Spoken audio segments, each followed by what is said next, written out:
నమస్తే. ప్రజెంట్ మనం నల్గొండ జిల్లా కేంద్రంలో ఉన్నాం, కలెక్టర్ ఆఫీస్ ముంగట. దాదాపుగా నెల రోజులు కావస్తూ ఉంది. సమగ్ర శిక్ష ఉద్యోగులందరూ కూడా నిరవధ దీక్షకు పాల్గొనడం జరిగింది. పాఠాలు చెప్పాల్సినటువంటి టీచర్లు వాళ్ళ డిమాండ్ల సాధన కోసం వాళ్ళు రోడ్డెక్కాల్సినటువంటి పరిస్థితి ఏర్పడ్డది. ముఖ్యంగా పీసీసీ హోదాలో ఉన్నటువంటి సందర్భంలో ఇప్పుడున్నటువంటి రాష్ట్ర ముఖ్యమంత్రి రేవంత్ రెడ్డి హామీ ఇవ్వడం జరిగింది. రాష్ట్రంలో ఉన్నటువంటి సుమారుగా 19,360 కుటుంబాలు ఏవైతే ఉన్నాయో 19,000 కుటుంబాలకి మేము న్యాయం చేస్తాము. అలాగే వీళ్ళు చేస్తూ ఉన్నటువంటి డిమాండ్ ఏదైతే ఉందో విద్యా వ్యవస్థలో విలీనం చేయాలి, అంతేకాకుండా వీళ్ళని రెగ్యులర్ చేయడంతో పాటు సమాన పనికి సమాన వేతనం ఇవ్వాలన్నటువంటి ప్రధానమైనటువంటి డిమాండ్లను నెరవేర్చాలంటూ గతంలో కూడా వాళ్ళు ధర్నాలు రాస్తారోకోలు చేసినటువంటి పరిస్థితి. ఈరోజు సైతం కూడా ఇప్పుడు ప్రభుత్వం ఏర్పడ్డ తర్వాత మరి 360 రోజులు అయిపోయింది. కేవలం 100 రోజుల్లో పరిష్కరిస్తాం. సమగ్ర ఉద్యోగులకు సంబంధించినటువంటి ఉద్యోగులు ఎవరైతే ఉన్నారో వీళ్ళకి సంబంధించినటువంటి సమస్యలను పరిష్కరించడంతో పాటు వీళ్ళని ప్రభుత్వ ఉద్యోగ భద్రత కల్పిస్తాం, ఉద్యోగ భద్రతతో పాటు వీళ్ళకు సమానమైనటువంటి వేతనం కూడా కల్పిస్తామని చెప్పేసి వీళ్ళకు హామీ ఇవ్వడం జరిగింది. ఈ హామీ ఇచ్చినటువంటి నేపథ్యంలో ఆల్మోస్ట్ ఇప్పటికి 360 రోజులు కూడా పూర్తి కావడం జరిగింది. సంవత్సర కాలం కూడా పూర్తయినప్పుడు కూడా వీళ్ళ సమస్యలని ఇప్పుడున్నటువంటి ప్రభుత్వం కూడా పట్టించుకోవట్లేదు. ఒక పక్కన వీళ్ళని కనుక రెగ్యులరైజ్ చేసినట్టయితే ఉంటే కోర్టు పరంగా ఇబ్బందులు అయ్యేటువంటి అవకాశం ఉంటుంది, న్యాయపరమైనటువంటి చిక్కులు వస్తాయని చెప్పేసి ఇప్పటికే రేవంత్ రెడ్డి కూడా మాట్లాడడం జరిగింది. ఒకవేళ కనుక రెగ్యులరైజ్ చేయనట్టయితే ఉంటే సుప్రీంకోర్టు ఇచ్చినటువంటి తీర్పు నేపథ్యంలో సమాన పనికి సమానమైనటువంటి వేతనం ఇవ్వాలంటూ వాళ్ళు 28వ రోజుకు కూడా చేరడం జరిగింది. వీళ్ళ యొక్క సమస్యలు కనుక వీళ్ళ యొక్క డిమాండ్లను కనుక పరిష్కరించినట్టయితే ఉంటే ఇంకా వీళ్ళ యొక్క ఉద్యమాన్ని ఉధృతం చేస్తామని చెప్పేసి ప్రభుత్వానికి హెచ్చరికలు కూడా జారీ చేస్తున్నారు. సో వీళ్ళందరూ కూడా ఇక్కడ చాలా మంది రావడం జరిగింది. రాష్ట్రంలో ఉన్నటువంటి ఎవరైతే సుమారుగా 20,000 మంది ఉద్యోగులందరూ కూడా ఉన్నటువంటి 33 జిల్లా కేంద్రాల్లో ఈ యొక్క ఉద్యమాన్ని కూడా వీళ్ళు నిరవధికంగా చేస్తున్నారు. వీళ్ళకి సంబంధించినటువంటి డిమాండ్లు ఏంటి, ప్రభుత్వానికి వీళ్ళు ఏం చెప్పదలుచుకున్నారు అన్నటువంటి అంశాలను కూడా వాళ్ళ మాటలు కూడా అడిగి తెలుసుకున్నటువంటి ప్రయత్నం అయితే చేద్దాం. చెప్పండి అమ్మా, మీరు మీ యొక్క ప్రధానమైనటువంటి డిమాండ్ ఏంటిది? ఒక పక్కన మిమ్మల్ని రెగ్యులర్ చేసేటువంటి అవకాశం లేదు, కోర్టు పరంగా న్యాయపరంగా ఇబ్బందులు అవుతున్నాయి అని చెప్పేసి ముఖ్యమంత్రి రేవంత్ రెడ్డి గారు చెప్తా ఉన్నారు. మీరేమని చెప్పేసి ప్రభుత్వం డిమాండ్ చేయదలుచుకున్నారు? నమస్తే సార్. ఇప్పుడు ఈ రోజుకి 28వ రోజు మేము సమ్మె చేయబట్టి అందరం ఆడపిల్లలము అందరం వచ్చేసి ఇక్కడ రోడ్ల మీద టెంట్ కింద కూర్చుంటున్నాము. మేము రిక్వెస్ట్ ధోరణిలోనే రిక్వెస్ట్ చేస్తున్నాము. ఇప్పుడు రెగ్యులర్ చేయకూడదు అనేటటువంటి తీసుకొచ్చింది కూడా ప్రభుత్వమే కదా. ప్రభుత్వం తలుచుకుంటే ఏదైనా చేయొచ్చు. అదొకసారి ఆలోచించి మా సమస్యని పరిష్కరించడానికి ప్రభుత్వం ఒక నిర్ణయం తీసుకొని ఆ రెగ్యులర్ చేయకుండా ఉండాలి అని ఎట్లయితే కొట్టేసినారో అట్లనే రెగ్యులర్ చేయడానికి కావాల్సినటువంటి మళ్ళీ చర్యలు తీసుకొని మమ్మల్ని అందరినీ సమగ్ర శిక్ష ఉద్యోగులందరినీ ఎంతమంది అయితే ఉన్నామో ఈ రాష్ట్రంలో మమ్మల్ని రెగ్యులర్ చేయండి. ఒకవేళ రెగ్యులర్ చేయడానికి మీకేమన్నా కొంత సమయం పడుతుంది, ఇప్పుడు ఎందుకంటే బడ్జెట్ లేదు ఇబ్బంది అవుతుంది అని అంటున్నారు కాబట్టి ఇంతమంది జీవితాలు మా జీతాలు మా బతుకులు దృష్టిలో పెట్టుకొని కనీసం మాకు పే స్కేలను అమలు చేయడానికి ప్రయత్నం చేస్తే మేము సంతోషిస్తాము. అదేదైనా ఒక జీవో రూపంలో ఇచ్చి మీకు ఇప్పుడు సరే అమ్మా మీరు ఇబ్బంది పడుతున్నారు, మీరు కూడా మన తెలంగాణ బిడ్డలే కాబట్టి మీకు పే స్కేల్ అన్నా మేము అమలు చేస్తాము, పలానాకి ఇంత టైం తర్వాత ఇంకేదైనా మీరు ఇచ్చిన డిమాండ్స్ మీరు పెట్టినటువంటి కోరికలు ఏవైతున్నాయో మేము అమలు చేస్తామనన్నా కనీసం మాకు హామీ ఇవ్వాలి. ఆడపిల్లలమన్నా రోడ్డు మీద కూర్చున్నాము, ఎన్ని రోజులైతుంది? 28 రోజులు. మేము చదువు చెప్పే స్థాయిలో ఉండి కనీసం ఏది లేకుండా ఇక్కడ రోడ్డు మీద కూర్చొని బతిలాడుతున్నా కనీసం కనికరం ఉండదా మా పట్ల? మేము తెలంగాణ బిడ్డలేం కాదా? మాకు మిమ్మల్ని క్రమబద్ధీకరించకూడదు, మీ కాంట్రాక్ట్ ఉద్యోగులు తర్వాత అవుట్సోర్సింగ్ వాళ్ళు క్రమబద్ధీకరణ లేదు అన్నారు. ఎక్కువ ఇట్లనే చేస్తే మాకు టర్మినేషన్స్ చేస్తామంటారు. టర్మినేషన్ చేసి మమ్మల్ని ఎక్కడెలా కొడతారు? తెలంగాణ నుంచి మేము ఎక్కడ పోము? మరి మేము తెలంగాణ బిడ్డలేం కాదా? మా గురించి మీరు ఒక్కసారైనా ఆలోచించరా? అరే పిల్లగాళ్ళందరూ బయట ఉన్నారు, చేద్దాము, గిది చేస్తామమ్మా, గిది చూడండి అన్న ఒక్కసారైనా స్పందించాలని మేము కోరుకుంటున్నాం. కనీసం రెగ్యులరైజేషన్ చేయలేమన్నారు. సరే మీరు ఏం చేస్తారు? మీరు మాకేం చేస్తారు? మరి అది చేయలేరు, ఇంకేం చేయగలుగుతారు సార్? మీరు మాకు ఇంతమంది ఆడపిల్లలు, నీ అన్నలము, నీ తమ్ములు చెల్లెలు, మీకు అందరికీ మీకు అంటే తక్కువ వయసే ఉంటుంది మ్యాక్సిమం. ఒకరిద్దరికి ఎవరికైనా ఏజ్ బార్ అయ్యే వాళ్ళు ఉంటే పెద్దవాళ్ళు ఉండొచ్చు, కానీ మీరు మాకు తండ్రి, ఒక రాజు మా రాజ్యానికి. మాకు ఇంకేమి ఇవ్వగలుగుతారో మీరేమి ఇవ్వగలుగుతారో అని చెప్పాలి కదా. ఏది లేకుండా స్పందన లేకుండా ఉంటే మేము ఏమనుకోవాలి సార్? ఒక్కసారి మా గురించి ఆలోచించండి అని రిక్వెస్ట్ చేస్తున్నాం. నల్గొండ జిల్లా ఈ సమగ్ర శిక్ష టెంట్ నుంచి మా సమ్మె టెంట్ నుంచి మేము రిక్వెస్ట్ చేసేది ఏంటంటే ఒకటే విషయము, మాకు మీరు రెగ్యులర్ చేయకపోతే తర్వాత మీరు మాకేం చేయగలుగుతారు? పే స్కేల్ అమలు చేయండి సార్. తక్కువ జీతాలకు బతుకుతున్నాము, ఎట్లా బతుకం మేము? మిగతా అన్నిటికీ రాత్రి జీవోలు వస్తాయి కదా సార్, మా కోసం ఒక జీవో తీసుకురండి. మేము ఎప్పటికీ ఎల్లకాలం ఇలవెల్పుగా కొలుసుకుంటాం కదా సార్. ఇంత మా పట్ల అసలు ఏమంటారు, తల్లి చచ్చిపోయిన పిల్లల్ని చూసినట్టు మా పరిస్థితి ఏందండి? చాలా ఇబ్బంది అనిపిస్తుంది, మస్తు బాధ అనిపిస్తుంది, ఇంకా మాట్లాడాలనిపిస్తుంది కానీ చెప్పుకోలేని పరిస్థితుల్లో ఉన్నాం. కనీసం మీరు స్పందించాలి. మీరు మా పట్ల మంచి సహృదయంతో మంచి వార్త ఇచ్చి మమ్మల్ని అమ్మ తమ్ముడు చెల్ల మీరేం బాధపడొద్దని మాకు ఒక ధీమా ఇస్తారు, భరోసా ఇస్తారు అని చెప్పేసి ఇంకా కూడా కోరుకుంటున్నాము. చాలా సామరస్యంతో పోతున్నాం సార్. మస్తు బాధ అవుతుంది మాకైతే. అంతే సార్. ఇప్పటివరకు అంటే రెగ్యులర్ చేస్తామన్నటువంటి హామీ కానీ అలాగే మీ పే స్కేల్ని అమలు చేస్తామన్నటువంటి హామీ కానీ ప్రభుత్వం దగ్గర నుంచి ఎక్కడ కూడా స్పష్టంగా రాలేదు. సో ఇప్పటికి 28 రోజులు అవుతా ఉన్నది, ప్రభుత్వం కూడా స్పందించినటువంటి పరిస్థితి కనబడట్లేదు. రేపు ఏం చేయబోతా ఉన్నారు మీరు రాష్ట్ర వ్యాప్తంగా ఉన్నటువంటి ఉద్యోగులందరూ కూడా?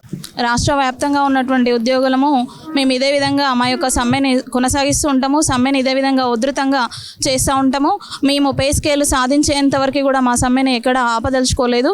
పిల్లల జీవితాల గురించి సీఎం సార్ ఆలోచిస్తున్నారు కానీ 20 సంవత్సరాలుగా దగాపడ్డ మా జీవితాల గురించి ఆలోచించట్లేదు. కేజీబీవీలు స్థాపించిన నాటి నుంచి కేజీబీవీలు కేవలం ప్రభుత్వాలు ఇచ్చినటువంటి నిధులతోటి కాకుండా మా రక్తమాంసాలతో మేము నిలబెట్టినాం, మా శక్తి చేత మేము నిలబెట్టినాం. ఈరోజు ఎస్సీ దళిత వర్గాల పిల్లలు, గిరిజనుల పిల్లలు, బహుజనుల అందరి లోపల అక్షరాస్యత అధికం చేసి చూపించింది కేజీబీవీలు. ఎక్కడైతే కార్పొరేట్ స్కూల్స్ ఉన్నాయో కార్పొరేట్ స్కూళ్ళకు సమానంగా కూడా ఈరోజు మేము ఉత్తీర్ణతని సాధించి ఉన్నాము మా కేజీబీవీ స్కూళ్ళల్లో. అదే మా జీవితాల్లో వెలుగులు నింపితే మేము ఇంకా మరింత కృషి చేసి అక్షరాస్యతను మరింత పెంచడానికి మేము చాలా కృషి చేస్తామని ఈ విధంగా ఈ ముఖంగా సీఎం సార్కి తెలియజేసుకుంటా ఉన్నాం.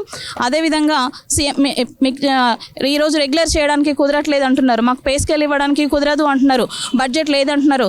సార్ మీకు ఎన్సీఈఆర్టీ వాళ్ళు చెప్పలేదా కేజీబీవీలోనూ సమగ్ర శిక్షలోనూ ఉన్న ఉద్యోగులని రెగ్యులరైజ్ చేసే కనుక విద్యా ప్రమాణాలు మరింత పెరుగుతాయని? ఈ విద్యా ప్రమాణాలను పెంచడానికి మీరు మొదటి అడుగు వేసి మొదటి ముఖ్యమంత్రిగా ఎందుకు నిలబడకూడదు అని చెప్పేసి నేను ప్రశ్నిస్తూ ఉన్నాను. ఈరోజు మరి ఎన్సీఆర్టీ చెప్పలేదా, మీకు నీతి ఆయోగ్ చెప్పలేదా ఏ విధంగా ఈ ఉద్యోగులను క్రమబద్ధీకరించినట్లయితే వీళ్ళ లోపల ఏ విధమైనటువంటి సమాధానం చెప్పేటటువంటి జవాబుదారీతనం అనేది పెరుగుతుంది, విద్యా ప్రమాణాలు మరింత పెరుగుతాయని ఎన్ని రిపోర్ట్లు ఎన్ని నివేదికలు మీకు అందలేదు? అన్ని నివేదికలు మీకు అందినా కూడా ఎందుకు మమ్మల్ని రెగ్యులర్ చేయడానికి వీలు కాదని చెప్తున్నారు? మీరు తలుచుకుంటే రెగ్యులర్ చేయడం అనేది ఒక నిమిషంలో పని. మీరు ఏ విధంగానైనా బిల్లును పెట్టి శాసనసభలో బిల్లును పెట్టి దాన్ని ఆమోదింపచేసి మేము చేసిన కష్టాన్ని ప్రజలందరికీ చూపి మీరు మమ్మల్ని రెగ్యులర్ చేయడానికి ఒక అవకాశంగా మార్చుకోవచ్చు. ఈరోజు మాకు ప్రజా సంఘాలు మద్దతు ఇస్తున్నాయి.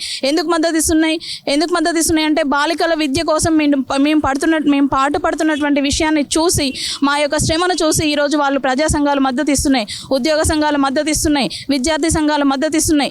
ఇంత ప్రజా సంఘాల సపోర్టు ఉన్నప్పటికీ కూడా మీరు మమ్మల్ని రెగ్యులర్ చేయడానికి వీలు కాదు అని అంటున్నారు. కానీ ఏ విధంగానైనా మీరు తలుచుకుంటే రెగ్యులర్ చేయడం అనేది ఒక నిమిషంలో పని. కాబట్టి ఖచ్చితంగా మాకు రెగ్యులర్ చేయాలని మేము డిమాండ్ చేస్తూ ఉన్నాం. అంటే మీకు ఉద్యోగ భద్రత ఏ విధంగా ఉంది? అంటే రెగ్యులర్గా పనిచేసేటువంటి ఉపాధ్యాయులతో పాటు మీరు ఆ విధంగానే పని ఉంటుందా, పని తక్కువగా ఉంటుందా? మీకు ఎట్లా ఉంటుంది? రెగ్యులర్గా పనిచేసే ఉపాధ్యాయుల కంటే మాకు ఎక్కువగా పని ఉంటుంది సార్ నిజానికి. మేము ఎందుకంటే రాత్రిపూట వాళ్ళకి కాపలా ఉండి ఒక కేర్ టేకర్గా వాళ్ళకు ఒక రకమైన తల్లిదండ్రులుగా వాళ్ళ పాలన చూసుకుంటూ వాళ్ళ భోజన సదుపాయాలు చూసుకుంటూ వాళ్ళకంటే ఎక్కువ శ్రమ కోర్చి కూడా మేము చాలా వరకు ఒక కూలీ తీసుకునేటటువంటి వేతనం కంటే తక్కువ వేతనాన్ని ఈరోజు పొందుతూ కేవలం సమాజం మీద ఉన్నటువంటి గౌరవంతో సేవాభావంతో ఈరోజు మేము పనిచేస్తూ ఉన్నాం. సేవాభావంతో పనిచేస్తున్నాం కాబట్టి మేము ఇన్ని రోజులు జీతాల గురించి మా జీవితాల గురించి ఆలోచించుకునేంత సమయం కూడా లేనటువంటి పనిని మేము చేస్తూ ఉన్నాం ఈరోజు మా యొక్క విద్యా సంస్థల లోపల. కాబట్టి మా శ్రమను గుర్తించి మా శ్రమకు తగిన వేతనాన్ని ప్రభుత్వం అందించాలని మేము కోరుతా ఉన్నాం. మమ్మల్ని రెగ్యులరైజ్ చేయాల్సినటువంటి ఆవశ్యకత అనేది ఖచ్చితంగా ప్రభుత్వానికి ఉందని తెలియజేస్తున్నాం. ఎందుకంటే ఈ రకంగా విద్య యొక్క కార్పొరేటీకరణను కూడా తగ్గించడానికి అవకాశం ఉంటుంది. మీరు మొట్టమొదటి ముఖ్యమంత్రిగా మీరు ఉండవచ్చు. మీరేమని చెప్పదలుచుకున్నారు? ఆల్మోస్ట్ ఎగ్జామ్స్ కూడా దగ్గర పడతా ఉన్నాయి పిల్లలకి. మీరు 28 రోజుల కాడి నుంచి వాళ్ళకు బోధించేటువంటి ఉపాధ్యాయులు లేక పిల్లలు కూడా స్కూళ్ళలో ఇబ్బంది పడుతున్నటువంటి పరిస్థితి. ఇప్పటివరకు ప్రభుత్వం ఏ రకమైనటువంటి మీతో చర్చలు జరిపేటువంటి ప్రయత్నం చేయలేదా? నమస్తే అన్న. వాస్తవంగా ప్రభుత్వం మాతో ఇప్పటివరకు చర్చలు జరిపిన దాఖలాలు లేవు. ఆ చర్చలు కూడా ఎలా జరిగాయంటే మా రాష్ట్ర నాయకత్వాన్ని పిలిపించి మీరు తప్పనిసరిగా మేము చేసే పరిస్థితుల్లో ఇప్పుడు కాదు, సమయం పడుతుంది అంటున్నారు. ఆ తర్వాత మేము చేస్తామంటున్నారు. ఒక స్పష్టమైన హామీ లేకుండా మీరు ఇలా మేము చెప్పినట్టు వినకపోతే మేమేం చేయాలో కూడా చేస్తామనేటువంటి బెదిరింపులు తప్పితే మాకెక్కడ కూడా చర్చలు జరగలే. అంటే రాష్ట్ర నాయకత్వం ఎంత తీవ్ర స్థాయిలో ప్రయత్నం చేసినా, జిల్లాల్లో ఎంత ఉధృతంగా సమ్మె కొనసాగించినా, మరి ప్రజాపాలన అని చెప్పుకునేటువంటి ఈ ప్రభుత్వం ఎందుకు న్యాయం చేస్తలేదు అనేటువంటిదే మా ఆందోళన.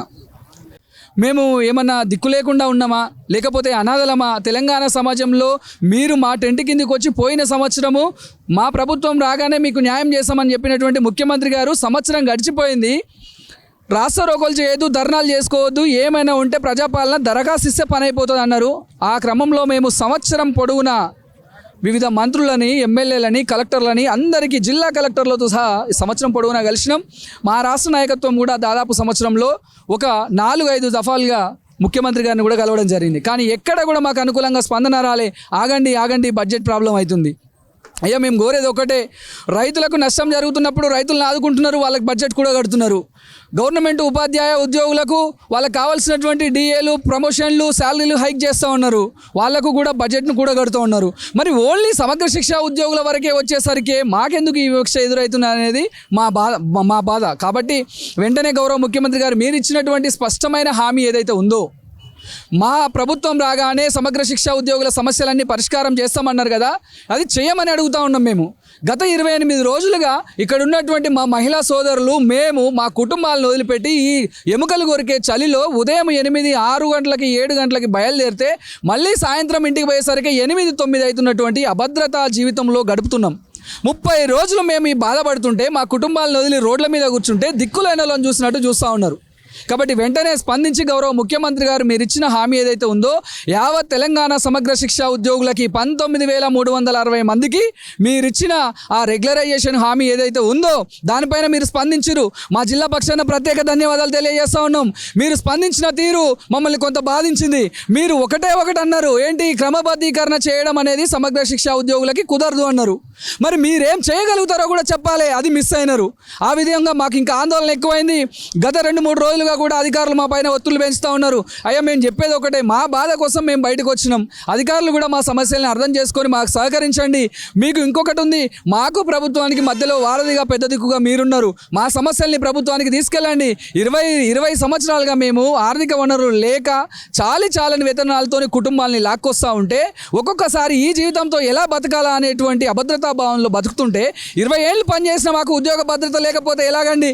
కాబట్టి దయచేసి ముఖ్యమంత్రి గారు, ఈ ప్రజాపాలన ఉత్సవాలు చేసిరు మీరు మొన్నటి వరకు, ఆ ప్రజాపాలన ఉత్సవంలో మేము భాగస్వామ్యం కాలేకపోయినాం. వెంటనే మమ్మల్ని భాగస్వామ్యం చేయండి. మా ఉద్యోగాల్లో, మా కుటుంబాల్లో వెలుగులు నింపండి. మేము పండుగ పూట క్రిస్మస్ లేదు, సెకండ్ సాటర్డే లేదు, సండే లేదు, హాలిడే లేదు, వర్షం వచ్చినా, మెరుపులు పడినా, మొన్న జడివానలు కురిసినా కూడా 2-3 రోజులు కూడా ఉధృతంగా సమ్మె కొనసాగింది 33 జిల్లాల్లో. కాబట్టి మా సమస్య తీవ్రతను గుర్తించండి, మా బాధల్ని గుర్తించండి, మా సమస్యని పరిష్కారం చేయాలని గౌరవ ముఖ్యమంత్రి గారిని కోరుతా ఉన్నాం. లేదు అనంటే మాకు చేసేటువంటి మీరు క్రమబద్ధీకరణ కుదరదన్నది కాబట్టి మీకు న్యాయపరమైన చిక్కులు ఏర్పడతాయి అన్నారు. కాబట్టి వెంటనే మాకు పే స్కేల్ అమలు చేయండి. పే స్కేల్ అమలు చేసి మమ్మల్ని మా ఉద్యోగాలకు పంపండి. మేము ఈ రోజు లేకపోతే నెల రోజుల నుంచి విద్యా వ్యవస్థ మొత్తం కుంటుపడింది. అది మీకు తెలుసు, అధికారులకు తెలుసు. కానీ మమ్మల్ని మభ్యపెట్టి మాకు అన్యాయం చేసే ధోరణి వీడాలని మేము ప్రభుత్వాన్ని విన్నవిస్తూ ఉన్నాం. వెంటనే మా ఉద్యోగులని, మమ్మల్ని అందరినీ మా ఉపాధిలోకి పంపించి అక్కడ బడుగు బలహీన వర్గాలు, సెమీ ఆర్ఫాన్స్, డ్రాప్అవుట్ పిల్లలు చదువుతూ ఉన్నారు కేజీబీవీలలో. మరి ఆ బడుగు బలహీన వర్గాలకు విద్య అవసరం లేదా? మీరు ప్రత్యామ్నాయ ఏర్పాట్లు చేస్తూ ఉన్నారు. ప్రత్యామ్నాయ ఏర్పాట్లు చేయడం అనేది ఎంతవరకు సమంజసమని అడుగుతా ఉన్నాం. మేము మా బాధకు బయటకు వస్తే మా బాధను తీర్చకుండా మా ప్లేస్లో ప్రత్యామ్నాయాన్ని ఏర్పాటు చేయడం ఇంకా మమ్మల్ని బాధించింది. అందుకనే 33 జిల్లాల్లో రాష్ట్ర కమిటీ పిలుపు మేరకు మేము సమ్మెను ఉధృతం చేస్తున్నాం. ఇప్పటికైనా ప్రభుత్వం స్పందించి మీ తీరును మార్చుకోకపోతే 33 జిల్లాల్లో రాష్ట్ర కమిటీ పిలుపు మేరకు మేము సమ్మెను ఉధృతంగా కొనసాగిస్తాం. మా పే స్కేలు, మా ఉద్యోగ భద్రత, మా చనిపోయిన ఉద్యోగులకి ఎక్స్గ్రేషియా, మా అందరికీ కూడా ఆరోగ్య బీమా, జీవిత బీమా కల్పించేంత వరకు కూడా మా సమ్మెను కొనసాగిస్తూనే ఉంటాం.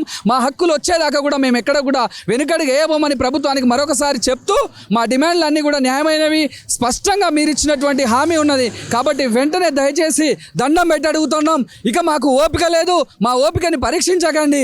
మేము ఇన్ని రోజులు కూడా ప్రభుత్వానికి ఎలాంటి ఇబ్బంది కలగకుండా, విద్యార్థులకు ఇబ్బంది కలగకుండా మా ఉపాధ్యాయులు అక్కడ విద్యార్థులకు రక్షణ కల్పిస్తున్నాయి, ఆహారం అందిస్తున్నాయి, విధులు నిర్వర్తిస్తున్నాయి, సమ్మని కొనసాగించడం ఎక్కడా కూడా మేము ప్రభుత్వంగా వ్యతిరేకంగా పోలే. వెంటనే దయచేసి మా సమస్య తీవ్రతను గుర్తించి ముఖ్యమంత్రి గారు తక్షణమే సమగ్ర శిక్షా ఉద్యోగులందరికీ పే స్కేల్ అమలు చేస్తూ ఉద్యోగ భద్రత కల్పించాలని వేడుకుంటున్నాం సార్. దయచేసి స్పందించండి, మా సమస్యలు తీర్చాలని వేడుకుంటా ఉన్నాం. మీరు ఎన్నేళ్ళ నుంచి పనిచేస్తూ ఉన్నారమ్మా? ఏంటి అసలు మీరు ఏమని డిమాండ్ చేయదలుచుకున్నారు? మీకు రెగ్యులరైజ్ కాదు అని చెప్పేసి అంటా ఉన్నారు, ఒక పక్కన పే స్కేలే మీకు ప్రధానమైనటువంటి డిమాండ్ అని చెప్పేసి అనుకుంటా ఉన్నారు మీరు. సార్ నేను కేజీబీ చందంపేటలో 15 సంవత్సరాల నుంచి చేస్తున్నా సార్. నేను 150 కిలోమీటర్ల దూరం ప్రయాణం చేసి నా ఉద్యోగాన్ని చేస్తున్నాను సార్. నేను సైన్స్ టీచర్గా పనిచేస్తున్నాను. సైన్స్ కార్యక్రమాలు ఏది జరిగినా సరే మేము ఖచ్చితంగా అక్కడ అటెండ్ అవుతున్నాం సార్. గవర్నమెంట్ టీచర్లతో సమానంగా మేము పనిచేస్తున్నాం. మేము ఏ ప్రోగ్రామ్కి వెళ్ళినా కూడా ఖచ్చితంగా మా స్టూడెంట్సే ఫస్ట్ స్థాయిలో, సెకండ్ ప్రథమ స్థాయి, ద్వితీయ స్థాయిలో ఉంటున్నారు సార్. ఈ రీసెంట్గా జరిగిన ఇన్స్పైర్ అవార్డులో కూడా 10 స్కూల్స్ మా నల్గొండ జిల్లా నుంచి 10 స్కూల్ రాష్ట్ర స్థాయికి సెలెక్ట్ అయితే 2 స్కూల్స్ మా కేజీబీవీలే సెలెక్ట్ అవ్వడం జరిగింది సార్. మా విద్యార్థులు ఎక్కడైనా సరే మేము గవర్నమెంట్ ఉపాధ్యాయులతో సమానంగా పనిచేస్తున్నాం. వాళ్ళకంటే ఎక్కువ అవర్స్లో డ్యూటీలు చేస్తున్నాము. రాత్రి పగళ్ళు డ్రాప్ అవుట్స్ పిల్లలని మేము సర్వే చేసి కూడా ఇంటింటికి వెళ్ళి మా పిల్లల్ని తీసుకొని వచ్చి మేము మా పాఠశాలలో ఉంచి మేము పాఠశాలలో చదువు చెప్తున్నాం సార్. వాళ్ళకు తల్లిలా తండ్రిలా అన్ని వేళలా అండదండగా ఉంటున్నాం సార్. ఒక సెలవులు లేవు మాకు. ప్రతి పండుగకు కూడా, పండుగ ఉన్నా సరే మేము పాఠశాలలోనే పిల్లలతో గడుపుతాం సార్. హోలీ కానీ సంక్రాంతి కానీ ప్రతి ఫెస్టివల్ పిల్లలతో ఉంటాం సార్. ఒక సంక్రాంతి దసరా మాత్రమే 5 రోజులు సెలవులు ఇస్తారు తప్ప మిగతా రోజులు పిల్లలందరూ మాతోనే ఉంటారు సార్. ప్రతి స్థాయిలో మేము అందరితో సమానంగా పనిచేస్తున్నప్పుడు గురుకుల విద్యాలయాలతో సమానంగా చేస్తున్నాం, గవర్నమెంట్ టీచర్లతో సమానంగా చేస్తున్నాం. మేము ఎక్కడికి వెళ్ళినా సరే వాళ్ళతో పనిచేస్తున్నాం, ధీటుగా పనిచేస్తున్నాం. ఏ గవర్నమెంట్ ఉపాధ్యాయుడైనా సరే మేము వెళ్ళాక మాకిచ్చి రాపిస్తారు సార్ ప్రతి పాయింట్. మీరు మంచిగా రాస్తారు, మీరు మంచిగా చేస్తారు అని. మరి అన్ని చోట్ల మేము వాళ్ళకంటే సమానంగా పనిచేస్తున్నప్పుడు మరి జీతాలలో మాకెందుకు వాళ్ళకంటే? వాళ్ళలో పావు వంతు జీతం కూడా మాకు లేదు. మేము ఇంత కష్టపడి పనిచేస్తున్నప్పుడు మాకు జీతాలు ఇవ్వడానికి గవర్నమెంట్కు ఎందుకు ఇంత ఇబ్బందికరంగా ఉంది? మేము నెల రోజుల నుంచి మహిళలందరం ఇక్కడ కూర్చున్నాం సార్. రేవంత్ సార్కి మేము శాంతియుతంగానే చేస్తున్నాం, ఇప్పటికీ శాంతియుతంగానే చేస్తున్నాం. మేము ఆడవాళ్ళం సార్. మేము ఒకవేళ మా యొక్క సమస్యలను గుర్తించకపోతే మాకు పే స్కేల్ ఇవ్వమంటున్నాం సార్. సార్ మీకు ఇప్పుడు రెగ్యులర్ చేయడానికి పాసిబుల్ కావట్లేదు అంటున్నారు. అయినా మేము మిమ్మల్ని ఇబ్బంది పెట్టదలుచుకోవట్లేదు. రెగ్యులర్ చేసినప్పుడు సమ్ టైం పెట్టేసి మాకు పే స్కేల్ ఇప్పించేసి మమ్మల్ని ఇక్కడ నుంచి పంపించాలని మేము కోరుతున్నాం సార్. సార్ని రిక్వెస్ట్గా చేస్తున్నాం. మాకు ఇంకెన్ని రోజులు కూర్చోబెడతారు? మాకు ఇంకా 2-3 రోజులు ఎక్కువ చేసి మేము ఆమరణ నిరాహార దీక్షకు కూడా కూర్చోడానికి సిద్ధంగా ఉన్నాం. మా పిల్లల్ని తీసుకొచ్చి టెంట్ దగ్గర కూర్చోబెడతామని మేము సార్కి విన్నవిస్తున్నాం సార్. ఖచ్చితంగా మాకు పే స్కేల్ అమలు చేయాలని చెప్తున్నాం సార్. ఎన్ని గంటలకు వస్తూ ఉన్నారు మీరు? చూస్తూ ఉంటే బాక్సులు అవన్నీ కూడా తీసుకొచ్చుకొని ఇక్కడ కూకుండా పకడ్బందీ అయినటువంటి ప్లాన్తో ఉంటే ముందుగానే ఉదయం నుంచి తినకుండానే రావడం జరుగుతూ ఉన్నది. మధ్యాహ్నం ఇట్లా లంచ్ బాక్సులు తీసుకొని రావడం ఏంటి? అసలు ఈ కార్యక్రమం ముఖ్య ఉద్దేశం ఏంటిది? అసలు ఇంకెన్ని రోజుల పాటు ఇట్లా నడిపించేటువంటి ప్రయత్నం చేస్తాం సార్? నేను చందంపేట నుంచి వస్తాను సార్. ఉదయం 6 గంటలకు బాక్స్ కట్టుకొని వస్తాను సార్. 4 గంటలకు లేచి బాక్స్ ప్రిపేర్ చేసుకుని 6 గంటలకు ప్రయాణం చేస్తే ఇక్కడికి వచ్చేసరికి 9:30 అవుతుంది సార్. 9:30 వరకు మేము టెంట్లో కూర్చుంటున్నాం సార్. సాయంత్రం 4:30-5 గంటల వరకు ఇక్కడే ఉంటున్నాం సార్. మళ్ళీ నేను ఇంటికి చేరేసరికి 8 అవుతుంది సార్. చందంపేట చాలా దూరం. మన నల్గొండకు లాస్ట్ ప్రాంతమైన చందంపేట ప్రాంతంలో నేను పనిచేస్తున్నాను సార్. అక్కడ మీరేమి చెప్పదలుచుకున్నామా? అంటే కేంద్ర రాష్ట్ర ప్రభుత్వాలు సంయుక్తంగా నిర్వహించేటువంటి దీంట్లో కేవలం రాష్ట్ర ప్రభుత్వం పైన మీరు డిమాండ్ చేస్తున్నట్టుగా తెలుస్తూ ఉంది. ఇప్పుడు మీరు ఇంకా ఉన్నటువంటి ఇక్కడ కేంద్రంలో ఉన్నటువంటి పార్టీ సంబంధించిన నేతలు సైతం కూడా తెలంగాణలో ఉన్నారు. వాళ్ళని ఏమైనా మీరు కలిసేటువంటి ప్రయత్నం చేయడం జరిగిందా? ఎవరెవరిని కలవడం జరిగింది? ఏ విధంగా సమాధానం రావడం జరిగింది? మీరు ప్రధానంగా డిమాండ్ చేసేది పే స్కేల్ పైన లేకపోతే రెగ్యులర్ సంబంధించినటువంటి అంశం పైన? సార్ మేము 28 రోజులుగా ఈ సమ్మె చేస్తున్నాం. ఇది 28వ రోజు. మేము మొదలుపెట్టినటువంటి మొదటి రోజు నుంచే అంటే దీనికంటే ముందే మేము అందరి నాయకులకి మేము ఎక్కని మెట్టలేదు సార్. మమ్మల్ని రెగ్యులర్ చేయండి, గత ప్రభుత్వాలంతా మోసం చేసినాయి, తెలంగాణ వచ్చింది, మా బతుకులు బాగుపడతాయి, మేము కూడా అందరి ఉద్యోగస్తుల్లాగా గర్వంగా ఇది మా ఉద్యోగం అని చెప్పుకుంటాము అని మేము ఆశపడినాం సార్. మాకు నిరాశ ఎదురైంది. ఈ నిరాశ ఎదురైన కాలంలో ఆ తరుణంలో మీరు వచ్చి మాకు ఒక వేగు చుక్కలాగా కనిపించారు సార్. మీరు వరంగల్కు వచ్చి మీరు అంత పెద్ద మాట ఇచ్చారు సార్. ఏమని? మిమ్మల్ని నేను వెంటనే రెగ్యులర్ చేస్తానన్నారు సార్. మీరు మాకు వేగు చుక్కగా ఈ రోజుకు కూడా మేము అనుకుంటున్నాం సార్. అది మీ వల్లనే సాధ్యమవుతుందని మేము అనుకుంటున్నాము. ప్రతి మెట్టు ఎక్కినాం సార్. ఆ రోజు నుంచి 100 రోజుల్లో చేస్తా అన్నారు, సరే చెయ్యలేదు, మరి ఏం చేస్తారు అనే అభద్రతా భావం ఏర్పడి ప్రతి ఇంటి గడప, ప్రతి నాయకుని గడప మేము తొక్కినాం సార్. తొక్కి మేము ఇక మీరు మాకు చెయ్యకపోతే మేము ఇలా సమ్మెకు వెళ్తామని చెప్పి కూడా ఆ పిలుపు మేరకు కూడా మేము ఇంకా రిప్రజెంటేషన్స్ ఇచ్చుకుంటూ వస్తూనే ఉన్నాం సార్. అయినా వీళ్ళు ఏం చేస్తారులే అనుకున్నారా, వీళ్ళకి ఎందుకు చేయాలి అని అనుకున్నారా, అసలు ఏమనుకుంటుంది ప్రభుత్వం మాకు అర్థం కాలేదు. మాకు అర్థం కాక మేము ఒక వేదికను ఏర్పాటు చేసుకున్నాం. వేదికను ఏర్పాటు చేసుకొని కూడా ఇక్కడి నుంచి మేము అంటే వ్యతిరేకంగా పోదలుచుకోలేదు సార్ ప్రభుత్వానికి. మేము ఎంతసేపటికి విన్నవింపు ధోరణిలోనే ఉన్నాము.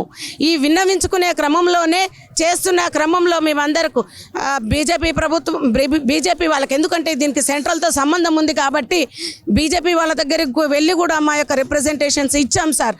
వాళ్ళు కూడా మేము కేంద్రంతో మాట్లాడి సానుకూలంగా స్పందించేటట్టు చేస్తాము అంటున్నారు. కానీ చేస్తాము అన్నమాట మేము ఆ కాలం నుంచి వినుకుంటూ వస్తున్నాం కదా సార్. 2005లో రిక్రూట్ అయినాం. మా చిన్న పిల్లల్ని మేము ఒళ్ళో ఎత్తుకొని పాఠాలు చెప్పినటువంటి సందర్భం ఉంది మాకు. మా పిల్లలు ఏడుస్తుంటే కూడా ఫీడింగ్ మదర్ పిల్ల ఏడుస్తుంటే కూడా అక్కడ వేసి వెళ్ళవగానే పీరియడ్కి వెళ్ళిన సందర్భం సార్ మాది. తుమ్మితో ఊడిపోయే ఉద్యోగం అని సమాజంలో అవహేళన చేస్తుంటే కూడా ఏ రోజుకైనా మేము దీన్ని నిలబెట్టుకోవాలన్నటువంటి ఒక ఆశతోటి, ఆ దృఢ సంకల్పంతో మేము ఇంకా ఉద్యోగం నిర్వర్తించుకుంటూ వస్తూనే ఉన్నాం సార్. సార్ మాకు ఉద్యోగాలు అనేవి ఇక్కడేం బజార్లో పరిచినట్టు లేవు కదండి. ఉన్న ఉద్యోగమే గొప్ప ఉద్యోగం అని చేసుకుంటూ వస్తున్నాం మేము. ఈ గొప్ప ఉద్యోగాన్ని గొప్పగా ఇవ్వండి సార్ మాకు. మేము ఏం అడగట్లేదు. ఏదైతే పని చేస్తున్నామో ఆ పని చేసిన మేరకు మాకు జీతం ఇవ్వండి అని అంటున్నాం. మమ్మల్ని ప్రభుత్వ ఉద్యోగులుగా గుర్తించండి అంటున్నాం. మమ్మల్ని విద్యాశాఖలో కలపండి అని అంటున్నాం. విద్యాశాఖలో ఏదైతే మీరు వివిధ కేటగిరీలకు బేసిక్ నిర్ణయిస్తారో ఆ బేసిక్నే మాకు ఇవ్వమని మేము కోరుతా ఉన్నాం సార్.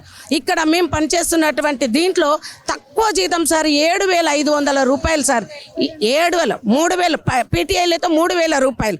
ఈ 3,000 రూపాయలకు అసలు ఏమొస్తుంది సార్? నమ్మకంతో పనిచేస్తున్నాం. దీనికి ఏమొస్తుంది ఏం రాదని కూడా మాకు తెలుసు.